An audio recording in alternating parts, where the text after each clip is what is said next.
আসসালামু আলাইকুম। আমি আছি এই মুহূর্তে ঢাকার আন্তর্জাতিক বিমানবন্দরে। তো এখানে পরিবেশটা খুব সুন্দর। আমি একটু ঘুরতে আসছি। আমি আসলে কাউকে চিনি না। এখানে তিনটা ভাই দেখতে পাচ্ছি, তাদের সাথে একটু কথা বলি। আশা করি তাদের সাথে কথা বললে একটু ভালো লাগবে। আমি তাদের সাথে একটু কথা বলি।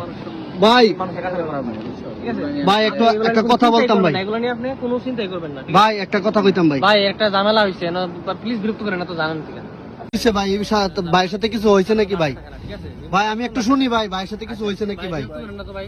ভাই একটু শুনি না ভাই, দেন না, একটু উপকার হইলে তো হইতে পারে ভাই। একটু ভাই না, সাংবাদিক না ভাই, আমি ভিডিও করি আর কি। যদি একটু কইতেন কি হয়েছে ভাই। ভাই আপনার লগে কি ঘটনা হয়েছে এটা যদি একটু কইতেন। কি কইতাম, আমার দুঃখের কথা ভাই। আমি ময়মনসিংহ ত্রিশাল থেকে আইছি ভাই। হারুন দালাল সহ তার 3 জন সহ আমি সহ 4 জন। আমার ফ্লাইট হচ্ছে 3:20 আর সৌদি আরবে সে আমার নিয়ে যাবে।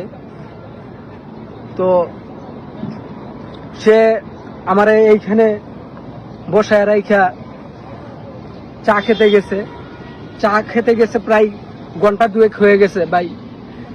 এখন আমি তারে ফোন দিচ্ছি, ফোন 2 থেকে 3 বার কেটে দিছে ভাই। আচ্ছা ভাই। তারপর এখন কিছুক্ষণ আগে সে ফোনটা আমার রিসিভ করার পর সে বলে যে প্লেনের নাকি চাকা ভেঙে গেছে। কেন ভাই প্লেনের চাকা ভাঙছে? আপনি কইলেন না আপনার ফ্লাইট 3:20, তাহলে আপনি যাবেন কেমনে? ভাই আমি তাদেরকে অনেকভাবে এই বিষয়টা বোঝানোর চেষ্টা করছি ভাই।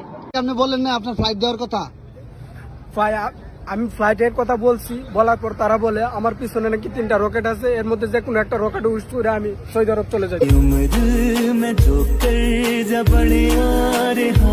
तेरे पीछे ये जिंदगी सरकस हो गई, सारी उम्र में जो कर जब बड़े और हाँ तेरे पीछे ये जिंदगी सरकस हो गई।